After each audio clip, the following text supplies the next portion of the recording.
Let's see if anyone will tune into this. Cool.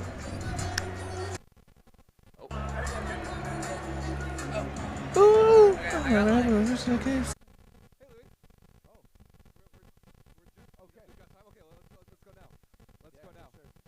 Start this? Yeah, come on over here. Hey, Michael, can we get this one turned on?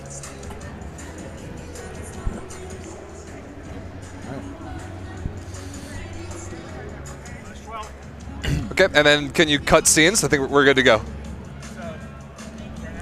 Yeah.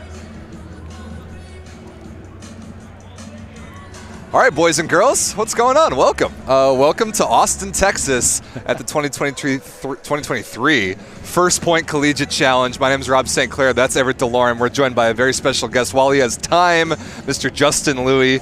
Last time we saw you, dude, it was a little bit different color red you were wearing with the maple volleys, but now back at Stanford.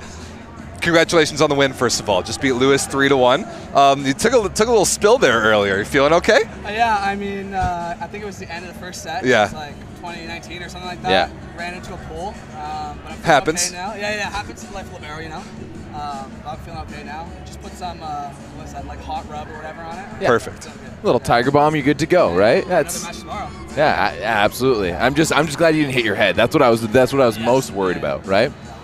Now, Louis, you guys pull off the 3-1 win over Lewis here. It was an energetic match right from the get-go, but we saw you guys kind of lose a little bit of energy late, right? We saw them come back. They came back and stole that first set from you. And what's happening in those moments for you guys where they're kind of pushing back late in those sets? I mean, they played really well near the end of that set. Yeah. They were just doing everything right.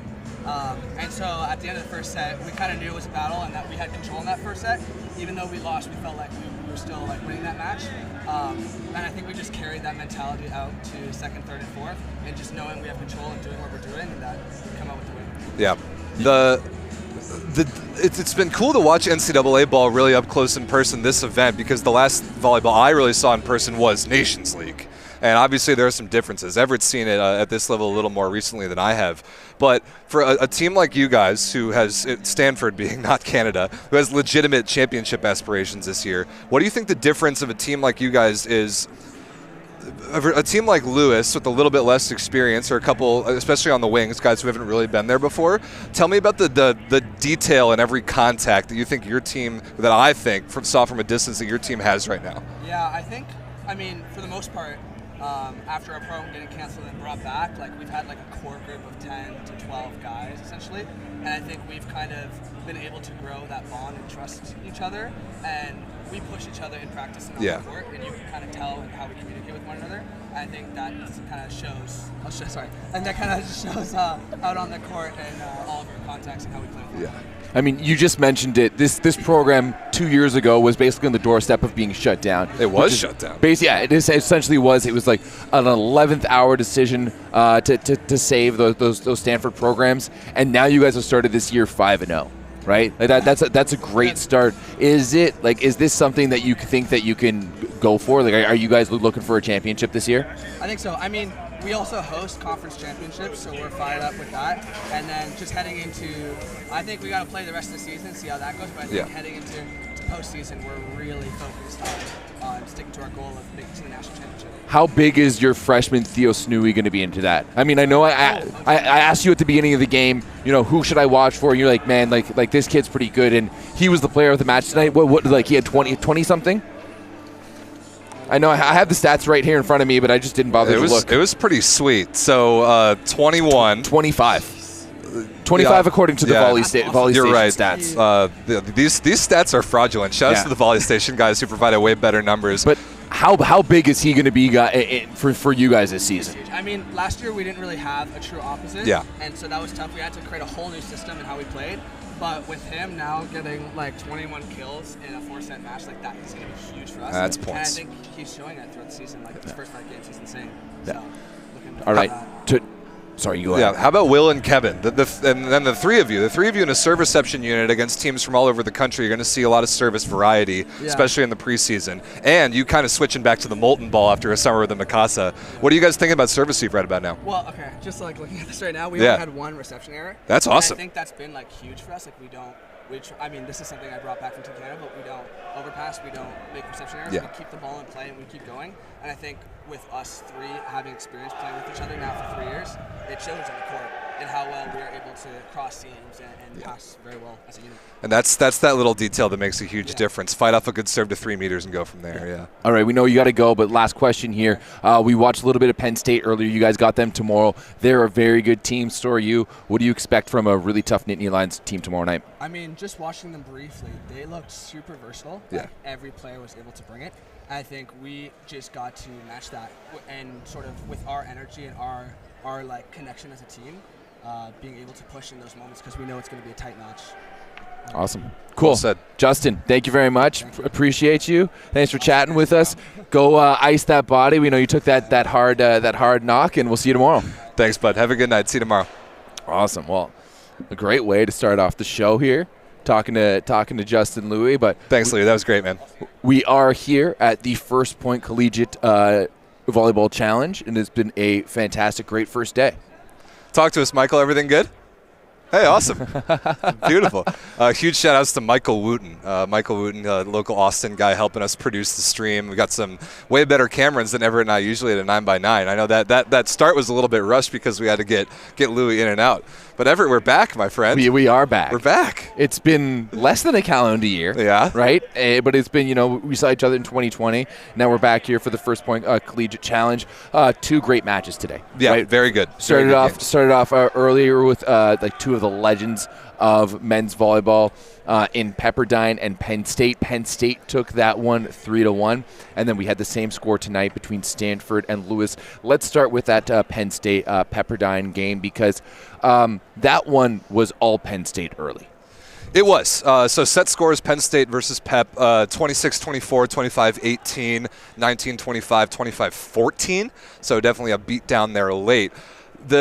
And we can definitely get into this, Everett. I was really impressed by Penn State overall. A couple things I want to get to. One, they're playing with a backup opposite right now. Who was good. He was good. John Kerr was really today. good. So Cal Fisher, their lefty who's been there for years, injured right now. I don't know the nature of it or how quickly we can expect him back, but he's not even here, didn't even make the trip. But this John Kerr character, big kid, I think he's a Pennsylvania kid. Yes, 6'6" on the roster. I think he's probably even a little bigger than that. He was really impressive. He played like a starter. He played like a NCAA Division I caliber opposite that can just bang high balls. His serve was a little weird, but his arm on the right side, front, back court, left side rotation 1, hitting the ball high, hitting the ball with range, that really was key to me for Penn State. They have outside hitters who can really score. Yeah, but if that was 100%. their only area of the offense that worked, I don't think this would have been so convincing. I think that opposite presence was really big. Yeah, absolutely. As you said, he just touches so high and he has such a great contact every single time, but then you also can't, leave out Wildman and Michal Kowal, the Polish import on the left side. Both are super solid. Kowal ended the day with 17. It looks like Wildman had 10.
Now we've got audio? I think we got audio now. Okay. Okay. All right. I think we got to start that back from the beginning. I think we do too. Okay.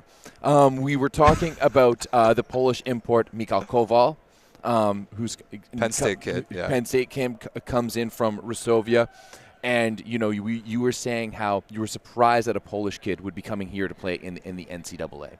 Now I have a bit of history with this, or I'm a little bit more familiar with this. We've got Wojtek Kraj, who's playing up in, or Wojtek Kraj, sorry, who's playing for McMaster up in Canada. He's from the JW system. But referring back to one of your favorite stories of mine, Rob is hanging out with Bartosz Kurek at the 2012 World League. He talked about the benefit of being able to go to school and get an education and play volleyball. So I think for a lot of those foreigners, that's really the benefit draw, of this, yeah. because let's be honest, playing pro volleyball, you're not going to be making millions. Right. There's only 2 players in the world who are making $1 million. That's Aganu and Leon, right? So I think there's a lot of benefit there for internationals to come in, get an education, and still play high level ball. Yeah, I think that's a great point. Like we were saying, we've repeated ourselves a couple times now. We got audio. Hopefully everybody can hear us. But like Hawaii last year won the NCAA championship with, I think, 5 out of their 7 starters being international, maybe 4. But we've seen this in the NCAA, man, the last couple years. The reason I'm surprised about a kid like Kowal coming out of a great Resovia town and club system, presumably, to come to Penn State in the NCAA is, if you're going to focus on just volleyball, I would think that your volleyball career, it would benefit you to stay in the club system in a country like Poland or Italy with great development programs and clubs like that, and like hang around on a Plusliga roster for a couple years until you're really ready to be a starter. But the education piece, I think, is really important, and that's something that is uniquely North American that we do here in both the U.S. and Canada that they just don't do elsewhere in the world. And we've seen now kids from all over the world start to take advantage of that to further their volleyball careers, but get a really valuable degree while doing it. I think that's really cool. I also kind of wonder, too, looking at the roster, he's listed as 6'2". I think that might be a little generous, right? And I just wonder if his options back home in Poland aren't necessarily there due to his size. He played above that size today. I agree. Dude, it was funny. We were watching Penn State, and we were watching Kowal just ball. Yeah. And I looked at the roster because I knew a decent amount of Penn State's guys, but not him. And then I noticed that he was from Rzeszów, and I told you, and you said, even if you didn't tell me that, he looks like he plays like a Polish guy. The way he moves, he plays man. like a Polish guy. The way he moves, it's just like he has this comfortable, like this comfortability around the game that you don't necessarily see from the North American. Yeah, he doesn't fight the ball. He's really natural around it. It was a lot of fun to watch. I also thought that going back to the Penn State versus Pep match a little bit more in the matchup, both those teams very good. I mean, they're ranked 4 and 5 respectively coming in. The difference for me was in kind of 2 areas. One was Pepperdine's lack of a second outside hitter. Yeah. So they really didn't have anybody across from Jacob Steele, who I've seen play opposite before. Like, it was cool to see these Pep kids play at university when I saw like 3 or 4 of them come to the VLA last summer and win the biggest tournament the VLA has ever thrown. So like Bryce Dvorak, Steele, Anderson Fuller, like those guys all playing VLA ball. But so it seemed to me like Pep's wings situation was very unsettled because you've got Jalen Jasper, the Stanford transfer, grad transfer, on the right. Jacob Steele, I've always known to play opposite. You put him on the left. I was actually impressed with how well he hung in serve reception. And then their other outside hitter, this kid Joe DeLuzio from Florida, couldn't really stay on the court. He ended up going to the bench for this Brendan Reed character who's a libero on the roster, and he went 0 for 4 and hit negative efficiency. So that was a big difference, that Penn State had 3 very good, reliable wing options in all 6 rotations, and Pep kind of didn't. That third guy, the second outside, struggled a bit. Yeah, 100%. They struggled offensively, but they also struggled in serve receive too. Yep. We really saw that, and I think that's also why we're seeing Bryce Dvorak. And I mean, I know we know that he comes from a passionate family, let's say. Actually, we had someone here who was saying that they played with him back in the day, or his father back in the day, and that Dusty Dvorak, and that he was even more passionate, which I could lead to believe. But there's just not much going on for this Pep roster. Otherwise, I think it's a bit of rebuilding. You're also in the first year of Jonathan Winder. But you do have a big banger in Jalen Jesper on the right side. So let's talk about him. 22 points tonight. But yeah, he dropped 22 points. His efficiency was decent, 37%. So 21 for 38 attacking, blocked twice, 5 balls hit out of bounds. Those numbers are pretty good. Like, you can win matches if your opposite goes 37% efficiency and gives you 22 points total. Still didn't quite do it for me as a whole. The eye test on Jasper's game didn't quite sell me as the prospect that he's been meant to be since growing up in Maryland and going to Stanford all those years ago. I called him, I associated him a little bit with Ben Patch. He's not quite that big. He's not quite that dynamic. But the arm and kind of the issues with the arm are similar. Is that reasonable? Yeah, I'd say his arm is a little wonky. When his hand contact as well too. If it's in the wheelhouse and if it's down, then it's hard to deal with. And that's what Lui said. We asked him earlier because he was his teammate for so many years. Like, when you make bad hand contact or weird hand contact, if you're still hitting the ball downwards, it actually makes it even more nasty to defend. 100%. Yeah. But that you have the opportunity to really spray some balls out of bounds if you can't contact the ball well. Like, we saw a wide open net D ball that he hit out of bounds in a key situation. I'd also just like to see him bang a few balls from the baseline. He lines up like he's going to toss a spinner and then just hits a little float over without much zip to it. So I'd like to see him go a little bit more. But I do think that this is kind of like this is a new team in a sense with Jonathan Winder at the head of them, and I think that they're going to take some time to kind of find their identity and find their rhythm. Yep, and they're going to have a very good year, obviously. I'm excited to see them play Stanford in conference. They're not going to play each other this weekend, but they are going to play in conference later, and I'm looking forward to that. Another thing that I thought Penn State did really well, I think they played great in the middle. I was really impressed by Owen Rose, who we've seen his clips on Penn State before, and we've shared him a bunch on the 9x9 Instagram, but seeing him play in person was really impressive. And then Toby Ezeonu, who you saw Everett play for the USA at the Pan Am Cup in the fall. I thought the two middles for Pep played really, really well. Anderson Fuller, the middle for Pepperdine, hung around fine. But Akin Akinwumi was the Pep's other middle, who I've always known to be a pin. He was a left side, an opposite in high school, an opposite last year for Pep, and opposite in the VLA. Seeing him move to the middle was something I wasn't expecting, and jumping into the middle, and it's a new position at this level, is extremely difficult. There's so much nuance about the blocking game, about where your hands have to be, and about reading opposing setters that is going to take a little bit of time for him to learn, and he's ridiculously dynamic. He has as high of a ceiling as anybody in this gym this weekend, both literally and figuratively, but learning middle is not a quick process. No, it's not. And I mean, it's arguably the toughest position to play between that and setter, right? Like it's either middle or setter. It's going to be the toughest position to play. And in a lot of ways, people look at it as be like, oh, you just need to be big and go out there and bang. But at the same time, like, you need to be able to swing. You need to be able to read that block. For me, Ezeonu. I think Ezeonu. Maybe? I'll have to ask him. Yeah, we'll ask him.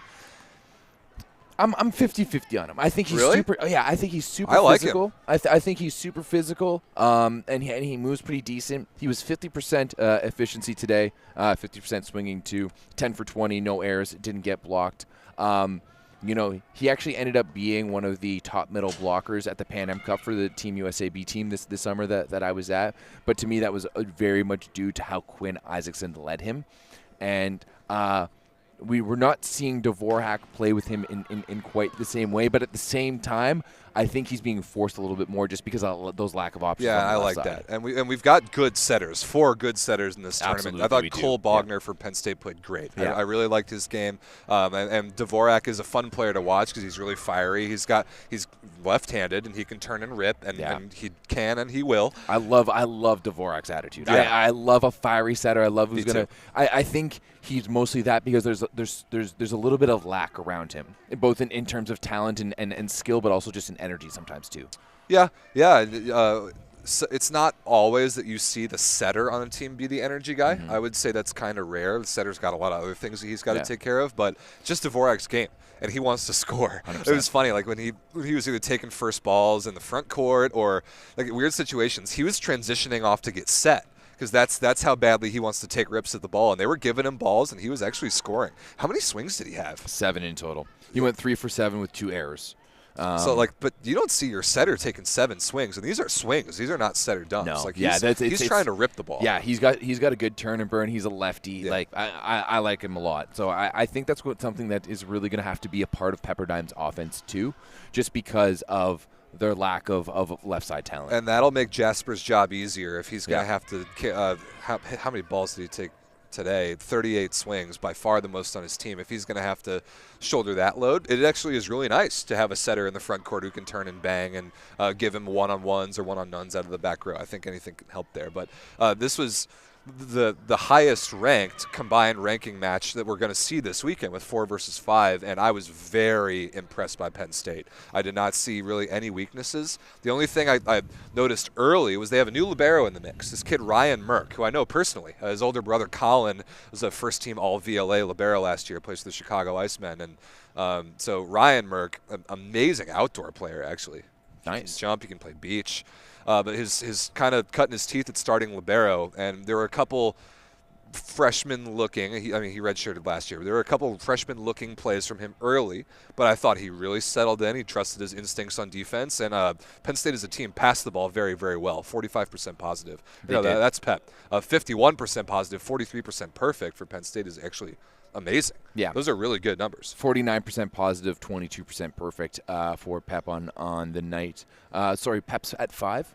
Penn State's at 4 right now. That's how it was going into this week. Yeah. Fair enough. And so it's Hawaii, UCLA, Long Beach in that order. Okay. And Penn State isn't going to play any of those teams until much later, so it's going to be difficult to jump them up unless some of those other West Coast teams lose. But this is the Penn State that we've kind of been missing the last at least 5 years, the team that was consistently going to Final Fours. They were an absolute shoo-in to win the EIVA every year. Last year they got upset early in the EIVA tournament, didn't go to the NCAAs. This team seems like they have a chip on their shoulder and are not going to take anything for granted this year the way some Penn State teams in the past have. Yeah, I absolutely think so. And on the other side, I think that 5 ranking for Pep might be a little high. Yeah. So based off what I've seen today, it's what I saw today from those 4 teams. Having seen Long Beach in person a couple weeks ago at McMaster, I would say they're probably the weakest out of those 5 teams that I've seen. Yeah, that's fair. And they're going to get a pretty good test tomorrow against Lewis, who I think that match could be extremely good. I think Penn State Stanford tomorrow could be extremely good as well.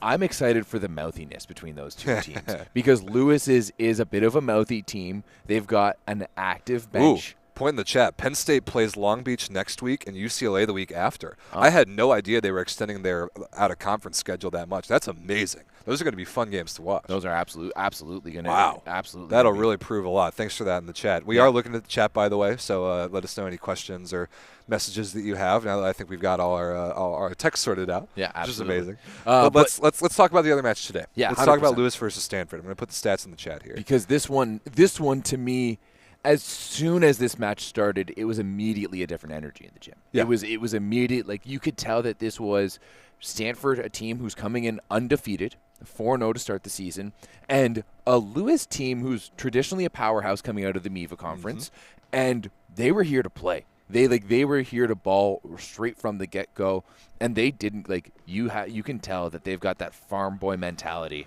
on this this Lewis squad. Absolutely love. I got to ask Dan Friend, where did he find 2 kids from Iowa? I don't know. Not 1, but 2 kids from Iowa on the Lewis roster, and both of them played meaningful minutes tonight.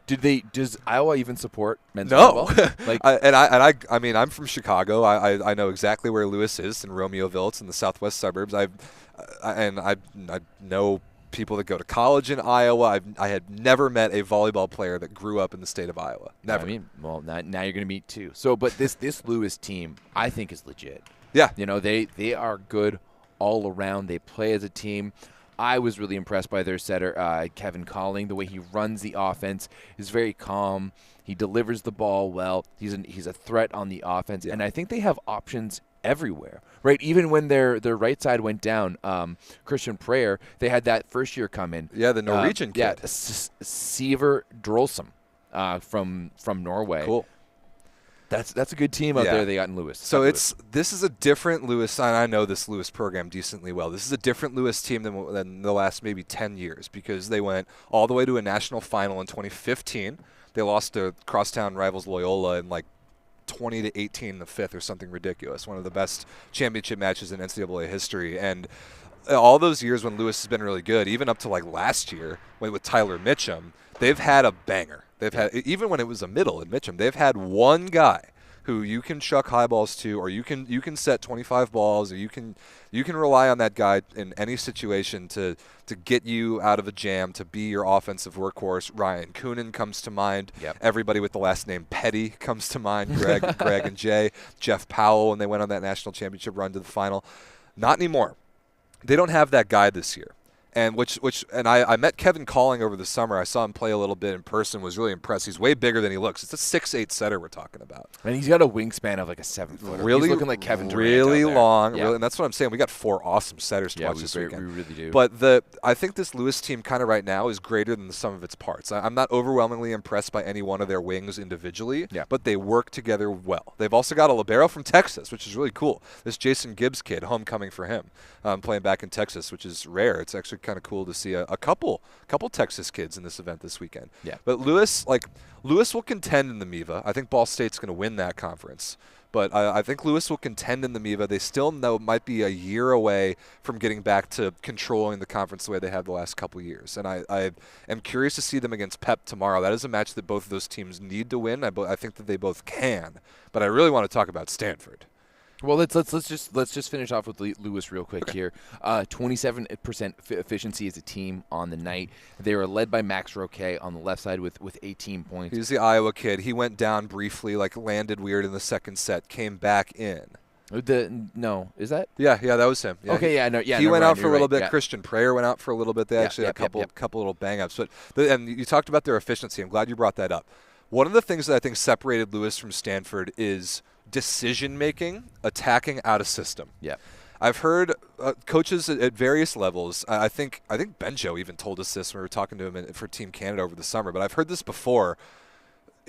There is a percentage of confidence that a coach wants a player to have to make a choice to go for it and rip a ball out of system to think they can score. Like if a coach tells a player, hey, if you think that in this situation you can take a rip and you have a 60% chance that you're going to score, go for it. Mm-hmm. I think that Lewis needs to fine-tune that a little bit. I think that there were a lot of plays. I think we're getting spammed in the chat. Oh, this is amazing. What an honor. we're getting spammed in the chat. Let's block that person. Shout-outs to Blair Lambert, by the way. Lewis out of system, I think they were hitting too many 50% high off the block balls that turned into easy transitions. Yeah. I think they tipped too many balls, and then I think they picked the wrong situations to wail at the ball. Mm-hmm. I think there's just a little bit of fine-tuning, and that'll just come from reps and come from experience. Get in a situation. Assess quickly. What is your confidence level? Can you score in this situation? If so, go for it. Or if you're a certain percentage confidence, go for it. If not, make a smart choice. And hitting a soft ball high off the block that is going to go off the fingertips and be easily run down by a Justin Lui character on the other side, that's actually not a good choice at this level. This is the level where you want to start seeing that recycle game. You want to see in that playing with the block, getting the ball back on your side, improving the offensive chance. Because if you hit a 50% shot off the hands that the other team runs down, that's a free ball that's coming back down your throat. Mm-hmm. So these are not mistakes that Lewis is making. It's not like they're making errors, but they just lack that confidence. Right, but their efficiency is low because in these situations out of system, they're not being terminal. And when they're not going to terminate, they're giving Stanford in this case pretty easy looks in transition. I think that was a big difference. Even though Lewis came back and stole that first set, I think that was a big difference in the weird scramble rallies. I really think this Lewis team is offensively they're not so great, but everywhere else they do a really good job. They block the ball well. They block the ball well. They defend well. They're going to force teams into making mistakes. So that's why we're going to be really interested to see how this team progresses as it goes on, because I think that offense is all about confidence, right? And as this confidence builds, especially when you have a senior setter like Calling out there, I think good things are going to happen. But now let's talk about let's finish things off with Stanford, because Stanford was impressive tonight. So first of all, we got to talk about they've got a homecoming. Nathan Lietzke, their starting setter, the son of Glenn's son. Glenn's really helping put on this event. He's like the primary guy running. Not helping. He's running the event. The primary guy running the First Point Collegiate Challenge, and having his son come back and play. And it's got to be really, really cool for their family. But our guy Michael here, who's helping us produce the show, is a local guy, and I didn't really know that. I knew Nathan Lietzke. I knew that he was going to Stanford. I didn't know that he was that caliber of a player. That is a good NCAA setter. He's big. He has great hands. He's physical. He can serve. He can block. He runs a very good offense. I was super impressed. But more importantly, who I was impressed by, Theo Snui. Louis told us. Theo Snui, my man. Wow. Freshman coming in, scoring 25 points. He was a plus 16 on the night, 7 break points, 2 aces to 4 errors. That's a pretty damn good ratio. Got 2 blocks, 50% efficiency on the night. He was 21 for 32. Only got blocked 3 times. I've got two errors. I need to refresh mine. His numbers were outstanding. 21 for 32, 50% efficiency. You nailed it. 66% just termination. Yeah. Killing balls, ending rallies. And Louis told us right at the start of the show, they didn't really have that guy last year. Yeah. And this is a true freshman we're talking about. That by the end of his career at Stanford, he is going to be maybe even breaking records in just scoring and scoring efficiency, because he's a freshman right now. He's carrying a huge offensive load. If he stays healthy for them, that is a kid that can carry you deep in the playoffs, especially as he continues to get confident against a good blocking team like Lewis. He was ripping high balls. He had all the shots. He kept the ball really high. He hit the edges of blocks. He hit inside the block cross court. He was great out of the back row. He played way more maturely at the opposite position than an 18-year-old. Yeah, 100%. But at the same time, Lietzke just had the entire court to deal with. As a team, Stanford passed 65% positive, 40% perfect. Wow. That's really, really high. Will Rotman is a guy, he's a senior. He's a straight-up California bro, and I love it. 15 points in the night, 76% positive, 41% perfect. He's clearly the leader of this team. But with Snui coming in, it's such a good look, because with Rotman and with Lamp on the left side, you got Justin Lui and Lietzke. This is a very, very good Stanford team all the way around. Then they're rock solid in the middle. I wouldn't say they're as flashy as a Penn State or even a Pepperdine, or as dynamic in the middle. But both those guys did a good job. Ethan Hill, Nathaniel Gates, the 2 middle blocker characters. I love that point about Will Rotman. We've seen him play a little bit of USA ball. We've seen him and Brett Wildman kind of been talked about as 2 similarly rated outside hitter prospects, and we're going to see him play against each other tomorrow. I loved Rotman's game, and I loved the way that he controlled the ball in all phases. He was great on the right side in rotation 1, primary option there. But he doesn't have to score 25 points a game for him now that they have a phenomenal true freshman on the right side. So he was good out of the BIC, passed the ball great. That's a well-rounded recipe and going to be a good Stanford team this year. Yeah, 100%. And you can just tell that this Stanford team is a team that works well together. Now, things weren't perfect, right? We saw them give up a set point. They were up. I think it was 24-22. Yeah, 24-22. We almost saw it happen again in the second. In the third, they were up 19-11, and Lewis was able to bring it back. So there's still some holes, but it's still early in the season. And you know what? I've seen quite a bit of NCAA ball. I've, awkwardly enough, seen more NCAA ball than I have U Sports. I've seen 5 NCAA teams play and only 2 U Sport teams play. That's so awesome. live in person, I've watched quite a bit more U Sports on a stream. So I'll have to fix that when I get back to Toronto. Right. But you know what? This Stanford team is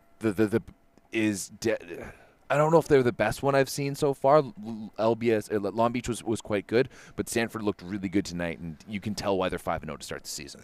And I think it sets up so perfectly for tomorrow's games. I think it's Absolutely. exactly what we wanted to see. So tomorrow, 4 p.m. Central, local, which is where we are, you get Lewis versus Pep. And I think those teams, I think that's going to be a slugfest. I think that's a significant style counter. I think they're both, Lewis is going to force Pep to be really energetic, which I didn't think they particularly were today. And I'm fascinated to see how those 2 coaches manage sort of new looks on their teams. And that's kind of a nice little appetizer for a banger. Penn State versus Stanford tomorrow at 7 p.m. local. That's 8 Eastern, 5 Pacific. that, like, we could see that matchup in the NCAA tournament later this year. 100%. I think that those are two teams who have their goals set on May. Is that when you guys run your? It's the first weekend of May. Okay. Yeah, that's exactly right. And in Virginia this year, hosted by George Mason. Okay. You're told to take a breath. We're gonna wrap up. Okay. All right. Maybe we'll see. Kinda. Huh? Who knows?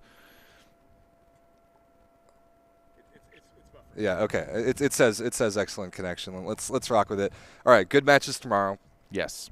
Pep versus Lewis. Kind of good appetizer for, I'd say, the two best teams here, Penn State and Stanford, tomorrow evening. But also, that's not the only things we're doing this weekend. No. I think the plan's still right, Everett, is later tonight to go live in a couple hours and kind of see what happens. Yeah. Not with you, Michael, but don't worry. Yeah. But when we get back to our little Airbnb situation after a little break to have some beverages, we might do a little members-only stream. Yeah, I got a bottle of maple whiskey. Oh, boy. That we need to get into. Oh, boy. And yeah, just have some fun with it. And then I think tomorrow as well, we got some more good stuff coming for you before even the matches start here. We talked on Tuesday's 9x9 about maybe a Wednesday dedicated Champions League show. That didn't happen because our special guest was busy. He has other obligations, including playing Champions League. So we'll talk to him hopefully tomorrow. We'll let you know. Hopefully tomorrow, maybe 1:30 p.m. Central. Maybe 2:30 Eastern. We'll do a show with a special guest talking about Champions League. We'll let you know and tune in on the Volleyball Source Discord. And then also we might get on and watch some of the Superliga matches that are going on tomorrow while we kind of just wake up and recover and get things going. So Recover. Yeah. While Everett and I are here together, we might as well just have a camera going on us at all times, right? Yeah, absolutely. We're going to just become straight-up Twitch streamers. Tomorrow. We got two good games tomorrow. Yeah, Monza versus Piacenza, and then Lube versus Trentino. Whew. Those are going to be good games. So I think we might just have to go live and do some little reactions to that, and then talk to our special guest friend about Champions League, and then come over here to the gym. Yeah, it's going to be a jam-packed day full of content, guys. But yeah, I think that's time to wrap it up here. It's a wrap. It's I need a beer. That's really what I woke up at 4 a.m., which was like it's 3 a.m. Central. 3 a.m. Central. It's been a long day. Couple of flights, couple of breakfast sandwiches, a burger later. I need some greens. Well, we're in Austin. The world is our oyster. Let's get out of here and enjoy it and get back to the people tomorrow. So join the Volleyball Source Discord. The link's in the description. Check out all the different ways to follow First Point. I think a couple links in there are in the description too. We'll be back tomorrow. What else? We have a big announcement. Oh, yeah. We've hit the milestones. Yes. We've hit the milestones. So we decided on the Tuesday show that if we hit 10,000 subscribers on YouTube and 1,000 members in the Discord, we're going to launch a nice little sale on that volleyball.store. So I think we're going to have to go back to the Airbnb and set that right up because we've hit it, ladies and gentlemen. We can't thank you enough for joining us. It's been a long ride. 10,000 subscribers from where this channel has been is a lot to feel good about, and 1,000 Discord members as well. People in by far the greatest online volleyball chat community. I remember us being so stoked when we had 100. Yeah, right. Right. And now we're at 1,000. So if you're watching this if you're watching this, you're probably a subscriber. If you're watching this, you're probably a member. And honestly, from the bottom of my heart, I thank you because there was. Like this time 2 years ago, I was, done with it. Yeah. And now we're back. We're back and better than ever. And we're not slowing down. We're going to have a big weekend. We're going to have a big night tonight, big day tomorrow. And we're going to do a little bit of celebrating. So if you want to hang out with us as we celebrate, tune in later on tonight. We'll let the Discord know some of the details about that. And otherwise, we'll be back tomorrow and tune into the matches here and just, follow along with Volleyball Source as you have been doing. Yeah. All right. Thanks, guys. Have a good night. Peace. Check out this result from today. Oh, my goodness. Yeah. Vakov Bank is falling. Whoa.